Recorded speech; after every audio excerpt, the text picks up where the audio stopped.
Nastasia and welcome back to my channel. Today I am just kind of continuing along with my advice videos because those seem to be what you guys like best, and honestly I love doing them so much. So today, as the title kind of suggests, I am talking about why you don't need a man to live your life. Now, before you freak out, especially if you're a guy out there, I am not a man-hating woman by any means. That's not what this video is, not even slightly. So let me explain. I realized recently that I have had such a dependency in my life on wanting men to love me. And that's like a really vulnerable thing to say. I know that sounds very like tiny violin music playing, but I don't mean it to be like woe is me. It's just something that I've realized. And sorry, it's like 10 p.m., which is like my bedtime. And I think it stems from the fact that I had like issues with my dad, and I think without even realizing it, as much as I was like, I'm good on my own, I love myself on my own, without knowing it, I always found my worth or my love in someone else, specifically a man, loving me or showing me affection. And that's not good. That ain't good. And it's something that, now that I've kind of been able to see it more fully, it's something I want to bring to your attention too, for yourself, just in case you are the same way and you didn't realize it. Because like I really didn't. Like it's not like I meant to be doing that. But, so this is kind of like a montage of different, I don't even know what I'm about to talk about. I literally don't know. Let's just start talking.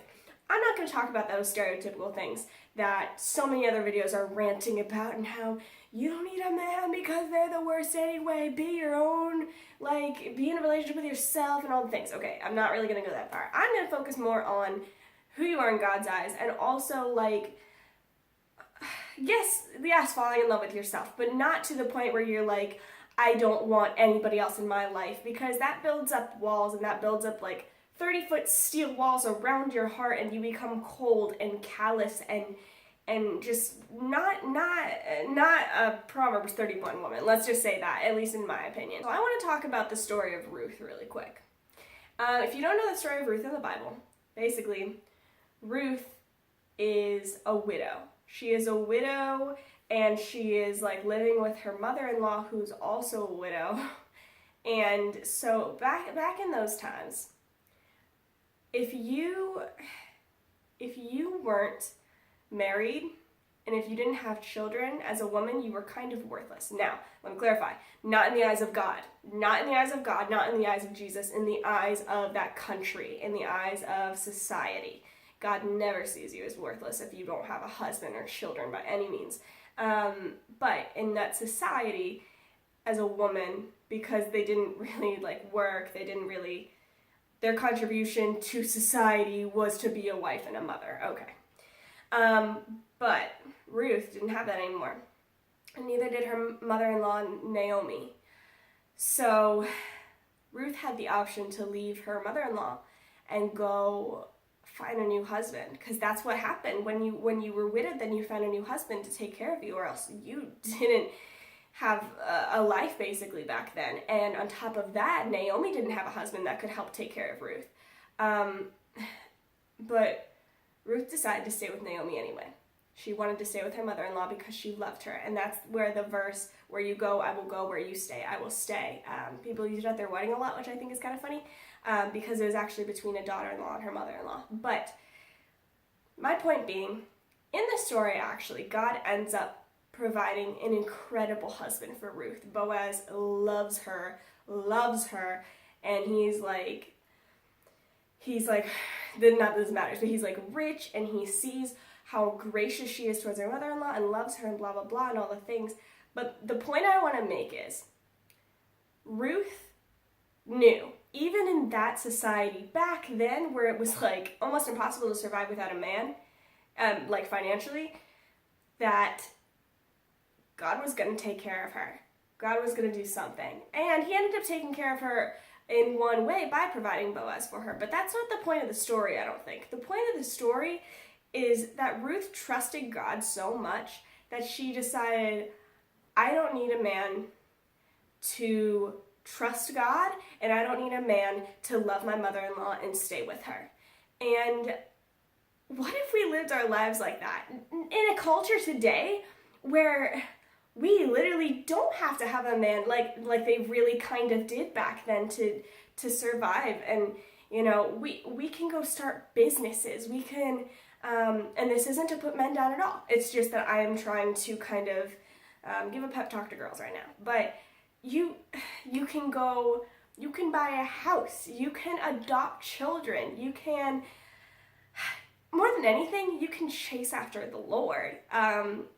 You don't need a man to have a relationship with God. You don't need a man to have a relationship with yourself and to do the things you love. You don't need a man to have incredible friendships, and you don't need a man to chase your dreams and build a business and write books and have a YouTube channel, whatever you want to do. You don't need a man to show you affection to do those things. Again, let me clarify one more time. This isn't for me to bash men.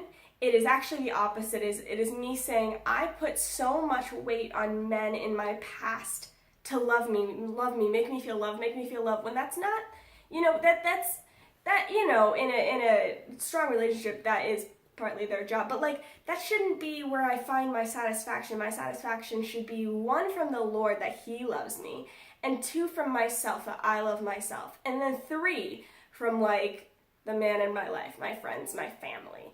But it can't be swapped. Do you see what I mean?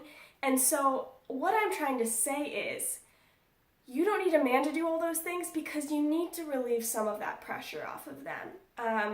If you are in a relationship right now, you cannot rely on the person you are dating or married to, engaged to, anything like that. You can't rely on them for that to be your sole kind of like cup of love. Like you can't rely on them to satisfy you with love, and they're your only source of love in your life. You also can't rely on them to be your only source of motivation or affirmation to build you up and to push you towards your dreams. You can't, you know, there's so many things saying like, you don't need a man, you can be yourself, you can build yourself, you can do these things.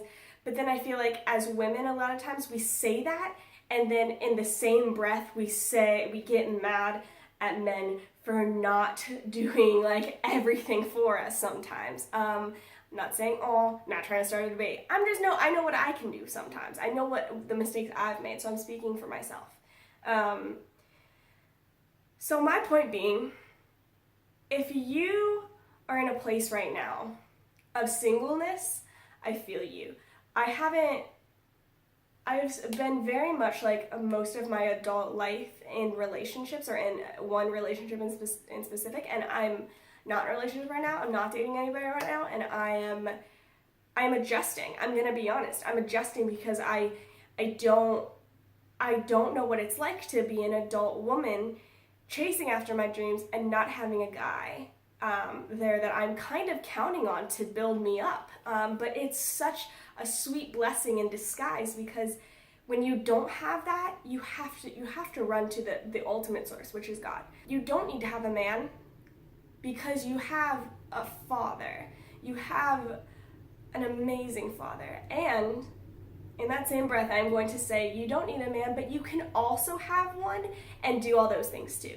Men do not have to be a hindrance to you either. They don't have to be like I hate that we have become a society that to be a feminist, you have to hate men, or you have to want to become men, or that you have to want to be able to do everything a man can do. What if part of our purpose as women is to not do everything a man can do, but to do everything a man can't do, cannot do, and that men, part of their main purpose on this earth is to do everything that we cannot do. We can't do everything the same. That's what makes us beautiful. That's what makes us both vital to the turning of the earth. And so it's also not a bad thing that you have a man in your life, if you do have one. But just remember that your self-worth does not come from them. Your love your main source of love should not come from them. It should be that you are already full and anything else they give you is just overflowing. You're just joyous all the time. Because what happens when they have a bad day and they can't be as affirming to you as they were the day before? Does that mean you're not loved? Does that mean blah, blah, blah? No. Like, you need to find it from God first, and then you need to find it from yourself second, and then you need to find them from your man, your family, your friends third. And that's what helps in singleness too. If you have those first two things covered of God and then yourself, and that any man is just an overflowing of affirmation and love, then you will be finding single. But if you don't have that right order, you will feel empty all the time. And so, yeah, I guess my point in this video is just chase after your dreams. Don't hate on men, but focus right now on, if you are in a stage of singleness right now, focus on the fact that you don't need a man. And if you wake up in the morning and you still don't have one, don't be freaking out that you don't have a guy in your life. But also know that you can stand on your own because you have God, and you're never on your own because you have him. But also that if you do have a man in your life, it is now God, you, and then an addition of a special person. Things don't have to change that much. You can still chase your dreams. You can still do the things you want to do. You can still be yourself. And it's just an overflow of love. So I don't really know. Obviously, I titled this video something because it has a title right now. But right now, I don't know what I'm going to title it at all. I'm going to be honest. But I hope you enjoyed it. This is just Stas rambling about certain topics that I enjoy. But yeah, I hope this gave you some inspiration. I don't actually know what I said. It's kind of all a blur. I don't plan these videos. I really don't. I just sit down and I try to talk about something I like and then let it kind of flow because I want to be as transparent and organic with you guys as possible. But I love you so much. If you haven't hit the subscribe button yet, please do so. It's just the big red button. It doesn't cost anything. It won't send you like spam emails or anything like that. It literally just has you subscribe to my channel so that you see when I post new videos. And also hit the notification bell if you'd like to get notified when I post a video. That'd be cool, I guess, if you want to do that. Give this video a thumbs up if you enjoyed it, and comment below if you agree with this. You know, what other like thoughts do you have towards girls not needing a man in their life, but also being okay with having a man in their life and still being able to stand on their own 2 feet? So comment below because I love talking to you guys and I love you guys talking to each other. So I will see you guys next time. Bye!